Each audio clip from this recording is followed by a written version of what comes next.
Geoffrey, responsable marketing communication. Je suis entouré de filles au travail comme à la maison. Pour moi, ça ne change rien. Bon, on passe un peu moins en revue le journal des sports ou les résultats du biathlon, mais ça ne veut pas dire que c'est moins intéressant. Je vois avant tout mes collègues comme des professionnels, pas comme des hommes ou des femmes. Ce qui fait la différence, c'est la personnalité, l'expertise de chacun, bien plus que le genre. Il ne faut pas enfermer certains rôles en fonction du genre. En tant que papa de 2 filles, j'aimerais qu'elles aient les mêmes opportunités que moi, qu'elles puissent choisir leur voie sans que leur genre soit un facteur déterminant.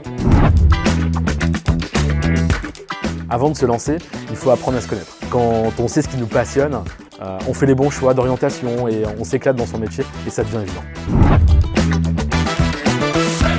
Il ne faut pas enfermer la mixité dans un combat extrême ou créer de nouveaux stéréotypes. L'enjeu, c'est d'apprendre à travailler ensemble, au-delà du genre, mais aussi de l'âge, de l'origine, de l'expérience. Dans le monde du travail, on voit des liens improbables se créer, des bromances avec des collègues qui ont plus de 10 ans d'écart, qui ne se seraient peut-être jamais rencontrés. C'est aussi une question de culture d'entreprise.